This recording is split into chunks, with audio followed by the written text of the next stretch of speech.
এই চ্যানেলে সম্প্রচারিত সকল খবরই সচেতনতামূলক এবং শিক্ষণীয়, কোনো কিছুই প্রভাবিত নয়। মহামিছিলের অনুমতি পেতে গেলে হাইকোর্টে যেতে হবে, এমনটাই মন্তব্য করলেন সুকান্ত মজুমদার। অভয়ার বিচারের দাবিতে আজ মহা মিছিলের আয়োজন করা হয়েছিল, যে মিছিল কলেজ স্ট্রিট থেকে ধর্মতলার ডোরিনা ক্রসিং এ, যেখানে জুনিয়র ডাক্তারেরা অনশনে আছেন, সেই পর্যন্ত।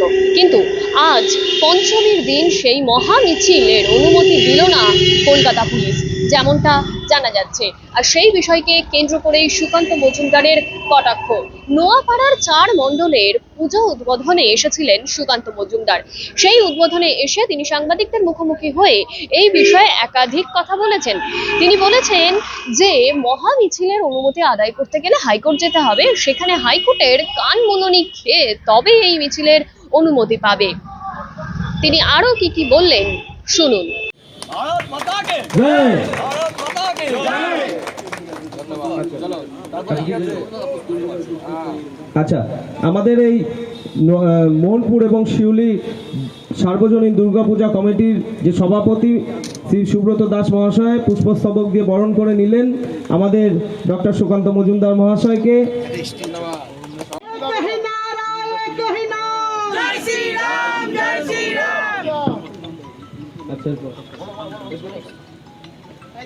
মিন্টুদা বরণ করে নিচ্ছেন আমাদের এই। কলকাতা পুলিশ পারমিশন দিল না মহামিছিলে, কি বলবেন? কোর্টে যেতে হবে। এখানে তো গণতান্ত্রিক কোনো কার্যক্রম, কোনো প্রোগ্রাম পুলিশের পারমিশনে তো হয় না। ভারতীয় জনতা পার্টি তো লাস্ট কবে পুলিশের পারমিশন নিয়ে প্রোগ্রাম করেছিল ভুলেই গেছি আমরা। কোর্টে যেতে হবে, কোর্টে গিয়ে কান মলে প্রোগ্রাম করতে হবে। জুনিয়র ডাক্তারদের আন্দোলন আরো তীব্রতর হচ্ছে, তারা কিন্তু অনশনে যাচ্ছে। এখন আন্দোলন আরও তীব্র থেকে তীব্রতর হবে। জুনিয়র ডাক্তাররা নেমেছে। আগামী দিনে সমাজের বিভিন্ন অংশ, ছাত্র, বেকার, যুবক থেকে শুরু করে সবাই মুখ খুলতে শুরু করেছে। তারাও নামবে আমার বিশ্বাস। সবাই রাস্তায় নেমে হীরক রানীকে তার আসন থেকে টেনে নামাবে। দাদা, বায়ো টয়লেট এবং চৌকির পর এবার জল ঢুকতে বাধা দেওয়া হলো, শেষমেশ চাপের মুখে পড়ে জল ঢুকতে দিল কলকাতা পুলিশ। হ্যাঁ, কলকাতা পুলিশ মমতা বন্দ্যোপাধ্যায়ের নির্দেশে মানে যত রকম নোংরামি করা যায় সমস্ত কিছু করছে। এবার বাঁশের ঝাড় যেরকম হবে, বাঁশ তো সেরকমই হবে। আমাদের শাসকই এরকম নিষ্ঠুর যে বিরোধীদেরকে, যারা বিরোধিতা করছে, যারা আওয়াজ তুলেছে এই অন্যায়ের বিরুদ্ধে, তাকে কুকুরের সাথে তুলনা করছে। তাহলে তার পুলিশ আর কি হবে? মেরুদণ্ড বাঁকা পুলিশ, মেরুদণ্ড খুঁজে পাচ্ছে না। টেবিলের তলে মেরুদণ্ড খুঁজে বেড়াচ্ছে পুলিশ এখন। 58 দিন পর চার্জশিট পেশ হলো, একজন অভিযুক্তকে দেখানো হয়েছে এখন পর্যন্ত, কি বলবেন? দেখুন, এই চার্জশিটের মধ্যে দুটো বিষয় আছে। একটি হচ্ছে সঞ্জয় রায়কে অভিযুক্ত হিসেবে দেখানো হয়েছে। দ্বিতীয় যে বিষয়টি সবথেকে গুরুত্বপূর্ণ, যেটা আমরা মিস করে যাচ্ছি, সেটা হচ্ছে তথ্য প্রমাণ লোপাট করা হয়েছে। সিবিআই ইনভেস্টিগেটিং এজেন্সি বলছে কোর্টের সামনে যে তথ্য প্রমাণ লোপাট করা হয়ে গেছে।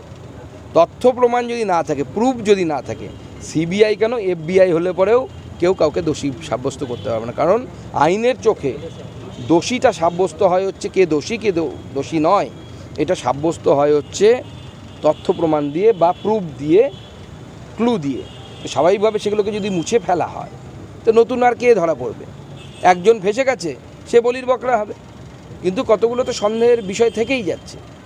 যে আমাদের কাছে যে তথ্য, সেই তথ্য বলছে যে এই রেপের মার্ডারের ঘটনা ঘটানো যা সঞ্জয় রায় ঘটিয়েছে বলে বলা হচ্ছে, তার আগে সে একবার রেড লাইট এরিয়ায় গেছে, তারপরে সে নাকি ধর্ষণ করেছে, রেড লাইট এরিয়ায় গিয়ে সে শারীরিক সম্পর্ক করেছে, সেটা প্রমাণ হয়ে গেছে।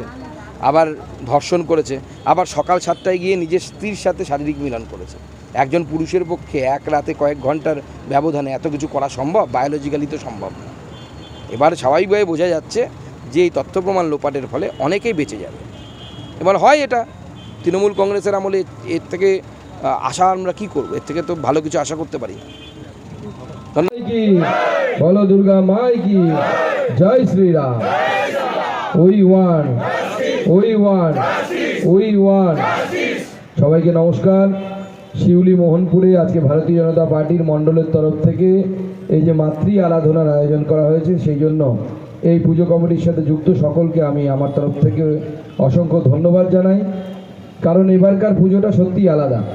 আমাদের মঞ্চে অনেক বিশিষ্টজন আছে, আমি সবার নাম নিতে পারছি না। আমাদের সম্মানীয় জেলা সভাপতি মনোজ দা আছেন, প্রাক্তন সভাপতি আছেন এবং অন্যান্য নেতৃত্ব, সাধারণ সম্পাদক থেকে শুরু করে সম্পাদক থেকে শুরু করে মণ্ডল সভাপতি, পুজোর মূল উদ্যোক্তা, পুজোর সভাপতি, রাজ্যের নেতা সবাইকে এবং সুধী নাগরিকবৃন্দ আমি আমার তরফ থেকে দুর্গা পুজোর শুভেচ্ছা এবং অভিনন্দন জানাই। যেটা বলছিলাম যে এবারের পুজো একটু আলাদা, তার কারণ এবার বাঙালি আনন্দ করছে, কিন্তু সেই আনন্দের মধ্যে একটু ব্যথা থেকে গেছে। সেই ব্যথাটা হচ্ছে আমাদের ঘরের মেয়েকে হারানোর ব্যথা, এবং একের পর এক ব্যথার বা মনে দুঃখ পাওয়ার মতো ঘটনা কিন্তু ঘটেই চলেছে। আরজিকর কাণ্ড, তার সবে চার্জশিট পেশ হয়েছে, একজন মাত্র ধরা পড়েছে, বাকি দুজন ধরা পড়েছে তথ্য প্রমাণ লোপাটের দায়ে। কিন্তু আমরা মনে করি যে একজন দুজন শুধু দায়ী নয়, এর পেছনে পুরো পচা গলার সিস্টেমটা দায়ী, যে সিস্টেম বলে যে আই ডোন্ট কেয়ার, কাউকে তোয়াক্কা করবে না, হাতি চলে বাজার, কুত্তা ভোগে হাজার, এই ধরনের কথাবার্তা যারা বলে তারা সবাই দায়ী এবং তাদের ব্যবস্থা হওয়া উচিত এবং তাদের শাস্তি পাওয়া উচিত। আজকে ভারতীয় জনতা পার্টির এই পুজোকে আটকানোর জন্য সব রকমের চেষ্টা হয়েছে। তো নতুন কিছু নয়, আমি গতকাল গেছিলাম আমাদের শ্রীরামপুর জেলার একটি ডোমজুর বিধানসভার অন্তর্গত, সেখানে একটি বিজেপির ভারতীয় জনতা পার্টির পুজোতে। সেখানে পুলিশ এসে বলেছে আমাদের যারা প্যান্ডেল করেছে, আমাদের ভারতীয় জনতা পার্টির যারা সদস্য, সেই প্যান্ডেলের থিম হচ্ছে নালন্দা বিশ্ববিদ্যালয়, যে নালন্দা বিশ্ববিদ্যালয় একসময় বখতিয়ার খিলজির দ্বারা ধ্বংসকৃত হয়েছিল। তার বাইরে দুটো শিরদাঁড়া রেখেছিল।